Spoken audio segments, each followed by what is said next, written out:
नमस्कार. आज मी MP पाटील सरांच्या कविता शिकवलेल्या, कविता आवडलेल्या या पुस्तकातील नारायण सुर्वे यांची विश्वास ठेव हे प्रकरण वाचित आहे. नारायण सुर्वे यांची विश्वास ठेव. इतका वाईट नाही मी जितका तू आज समजतेस. दाहक नव्हते ऊन जितके तू आज समजतेस. तडजोड केली नाही जीवनाशी, हे असे दिवस आले. आयुष्यभर स्वागतास पेटते, निखारेच समोर आले. हारलो कैकदा झुंजीत, तूच पदराने शीड उभारलेस. हताश होऊन गोठलो, तूच पाठीवर हात ठेवलास. कसे जगलो आपण किती सांगू, किती करून देऊ याद. पळ युगासम भासली, नाही बोलवत नको मोजतात. अशी उदास आकुल डोळ्यात जहर साठवीत पाहू नको. आधीच शर्मिंदा झालो आहे, अधिक शर्मिंदा करू नको. आयुष्य घृणेत सरणार नाही, हवीस तर घृणाही ठेव.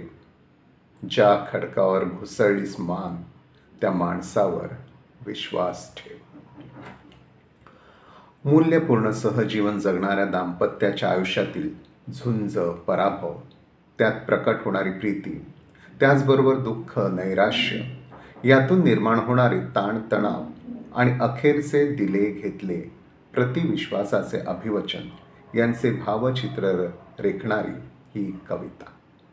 या कवितेशी संवाद साधताना आपल्या अंतसंवेदनांना दिसायला लागतात ते एकमेकांचे जीवनसाथी स्त्री पुरुष. काही मूल्ये सांभाळत जीवनाची तडजोड न करणारा तो पुरुष, त्यामुळे तो आयुष्यभर स्वतःस पेटते निखारेस आले असे दिवस बरोबर घेऊन जगणारा. मूल्यांसाठीच्या छोट्या मोठ्या झुंजीत कैकदा हारणारा, जगता जगता हताशही होणारा आणि त्यातूनच सावरणारा आहे. त्याच्या कैकदा हार खाणाऱ्या झुंजीत त्याच्या बुडत्या गलबताला आपल्या पदराचे शीड उभारणारी ती त्याची जीवनसाथी. तो कधी हताश, हतबल होऊन गोठून गेला तर त्याच्या पाठीवर प्रीती वत्सलतेचा प्रोत्साहक सांत्वनपर हात ठेवणारी, त्यामधून त्याच्या पेटत्या निखाऱ्यांच्या आयुष्याबाबत समर्पित सहजीवनाचे आश्वासन देणारी. अशा ती दोघे दाहक असूनही दाहक नव्हते ऊन असे सहजीवन जगणारी आहेत. असे किती उन्हाळे आले आणि गेले, आणि आज ती उदास आकुल डोळ्यात जहर आणि तो पुरता शर्मिंदा. त्याला जाणवते आहे तिच्या त्या कडू जहर साठवलेल्या नजरेत तिने त्याच्या समवेत भोगलेल्या उन्हाची तीव्र झालेली दाहकता आणि त्याला कारणीभूत झालेला तो इतका वाईट, त्यामुळे तो पुरता शर्मिंदा. भूतातून वर्तमानात येतानाच्या त्यांच्या प्रदीर्घ कालप्रवासात त्या उभयतांच्या मनोवृत्तीत हे असे संवादापासून दूर गेलेले परिवर्तन झाले आहे. तो समजून देण्याघेण्याच्या प्रयत्नात आहे. त्याने जीवनाशी तडजोड केली नाही. गरिबीतही मूल्य टिकवता येते, त्यासाठी तो झुंजत राहिला हे एक. आणि त्याच्या त्या कैकदा हारणाऱ्या झुंजीत तिने त्याच्यासाठी उभारलेले तिच्या पदराचे शीड आणि त्याच्या पराभूत हताश पाठीवर तिने ठेवलेला सांत्वनपर, आश्वासक, प्रोत्साहक हात, या दोन्ही गोष्टी त्याच्या दृष्टीने अर्थपूर्ण आहेत. दुसरी गोष्ट येथे खूप विशेष आहे, आणि म्हणून कसे जगलो आपण किती सांगू, किती करून देऊयात असा त्या प्रीतीपूर्ण सहजीवनाचा त्याला भरला अभिमान आहे. पण त्याचबरोबर पळे युगासम भासली, नाही बोलवत अशी त्या भूतकाळाबद्दलच्या दाहक उन्हाचीही त्याला समज आहे. त्या हताश पराभूततेबद्दलचे नैराश्य त्याच्या ठिकाणी येत असले तरी त्या भूतकालीन संघर्षमय जीवनातील मूल्यभाव आणि तिचा समर्पित सहभाग यामुळे तो भूतकाळ तिच्या डोळ्यात त्याला आज दिसत असतो, तितका तो त्याला दाहक ऊन वाटलेला नसतो. तो बोलत आहे, ती बोलत नाही. ती अशी उदास आकुल डोळ्यात जहर साठवीत पाहणारी असे का? त्याच्याबरोबरचे ते अनेक उन्हाळे, ते निखारे, ते पराभव, ते सारे सहन करण्याची ताकद तिच्या ठाई तारुण्यात होती. त्या पराभूत होणाऱ्या झुंजीमध्ये निखाऱ्यांवरून चालत जात त्याला साथ देण्याची हिंमत होती. आणि कधीतरी तिला वाटत होते ते सारे संपेल, सरेल. पण ते कधीच संपत नसते, सरत नसते. सारे आयुष्य तसेच जात असते. आणि तारुण्यातील शरीर, मनाची ताकद, हिंमत यांना उतार लागलेला असतो. आणि ते सोसणे आता असह्य होऊ लागते. मग या उदास भावाने सारे मन व्याप्त होऊन जाते. हे सारे ज्याच्यामुळे आजपर्यंतही घडत आलेले असते त्याच्या पाठीवरला प्रीती वात्सल्याचा हात आता आखडला जातो. पदराचे शीड उभारण्याची हातांची उभारीच साथ देणारी ताकद तर केव्हाच हरपलेली असते. आपला सारा संसार कडू जहरच झाला या जाणीवेने कडवड भाव तिच्या डोळ्यात साठायला लागतात. तोही कैकदा झुंजीत हारलेला, हताश होऊन गोठलेला, आता तोही उताराला लागलेला आहे. आणि त्याचा तिचा संसार त्याच्यामुळे कडू जहर झालेला पाहताना तो आता आधीच शर्मिंदा झालेला आहे. आणि त्या तिच्या पदराचे शीड उभारण्याची ईर्ष्या नसलेल्या, पाठीवर हात फिरवण्याचे वात्सल्य नसलेल्या तिच्या कडू जहर साठलेल्या नजरेत पाहताना तो अधिकच शर्मिंदा झालेला आहे. तिच्या उदास आकुल स्थितीला, तिच्या संसारातील आणि तिच्या नजरेतील कडू जहराला तोच कारणीभूत आहे याची जाण त्याला आहे. म्हणून त्याबद्दल हवीच तर घृणाही ठेव असे त्याचे पराभूत मन तिला अपराधीपणाने सांगते आहे. तरी पण सारेच आपले उभयतांचे आयुष्य घृणेतच संपून जाईल असे त्याला वाटत नाही. ते एका गोष्टीमुळे, तिला देण्यासारखे आणि त्यातच तिच्याकडून घेण्यासारखे अजून त्याच्याजवळ मूल्यपूर्ण काहीतरी आहे. ज्या खडकावर घुसळलीच मान, त्या माणसाचा मागितलेला विश्वास, यातून हे जे घेण्या देण्यासारखे अजून आहे ते व्यक्त होते. सर्वस्वाने विश्वास टाकलास आणि सर्वस्वाचा विश्वास मागितलास, तो तुझा माणूस अजून तसाच आहे. त्या माणसातील त्या प्रीतिविश्वासाचे सत्व अजून होते तसेच आहे. अशा माझ्यातील त्या माणसावर विश्वास ठेव असे प्रीतिविश्वासाचे अभिवचन तो देतो आहे. ते देताना स्पष्ट ध्वनीत होते की तेच अभिदान तो तिच्याकडूनही घेतो आहे. ज्या परस्परांच्या प्रीतिविश्वासामुळेच ते दाहक नव्हते ऊन याचा त्याला तिला प्रत्यय येत होता. त्या विश्वासाच्या आधारावर तो म्हणतो आहे, आयुष्य घृणेत सरणार नाही आणि त्याचबरोबर इतका वाईट नाही मी, हेही तो तिला पटवून देण्याचा प्रयत्न करतो आहे.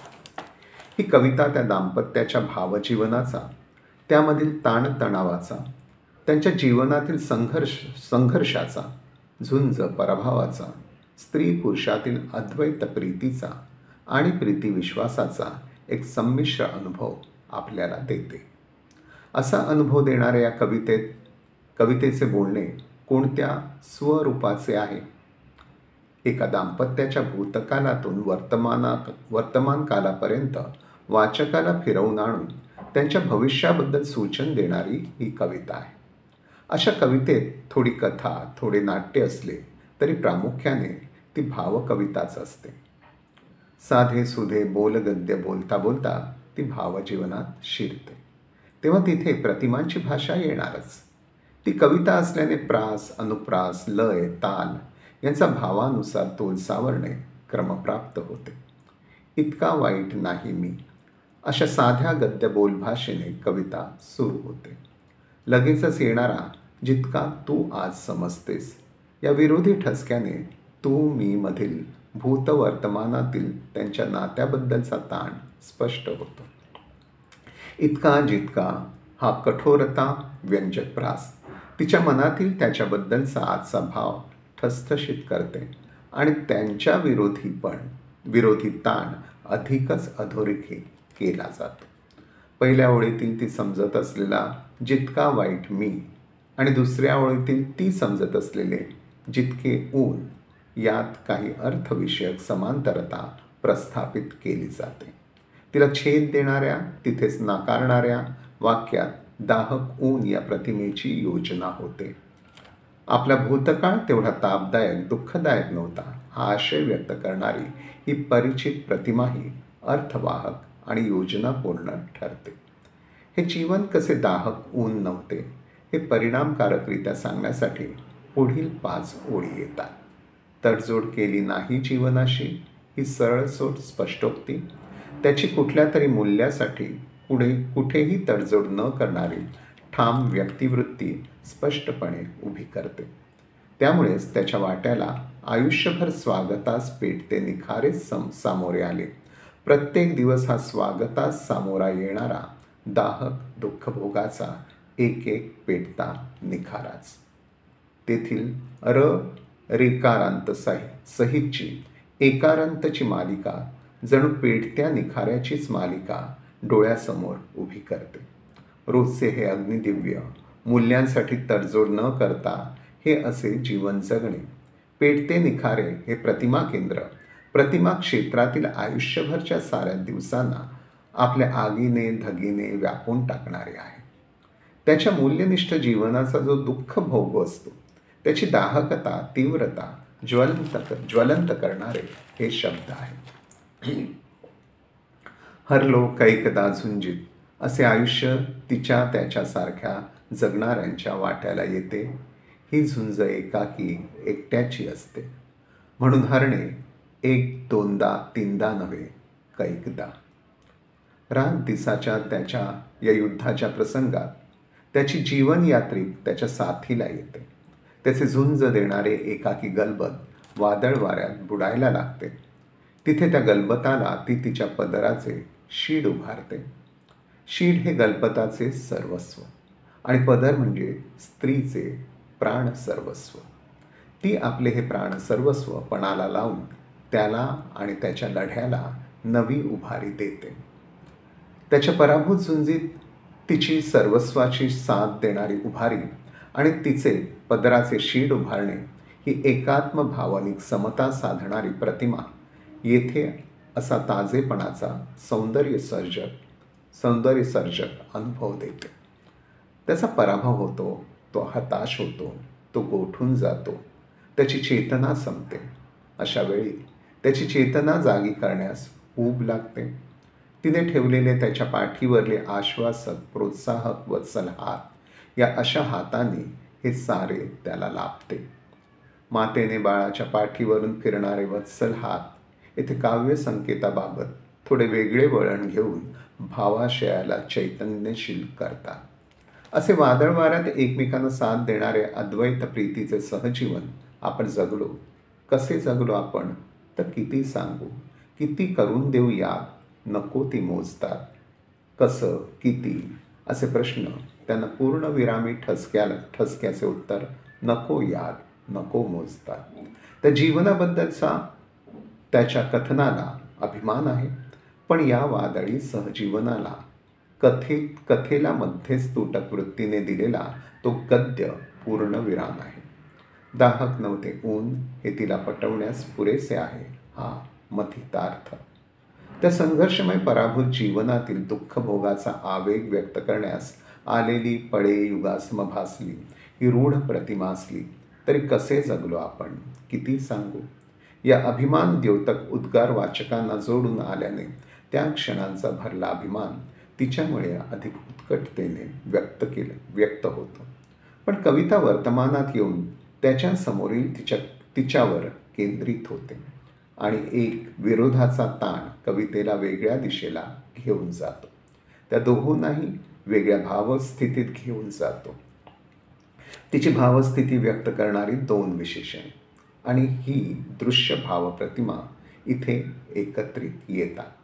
उदास, आकुल, डोळ्यात जहर हे 3 अकारांत अक्षरांचे उच्चारानुसार सममात्रांचे द्विखंडात आलेले आवर्तन तिच्या शरीरभर खिन्न उदासी पसरवीत जात असते आणि तिच्या डोळ्यात डोळाभर कडूजहर साठवीत जात असते असा प्रत्यय हे आवर्तन देते.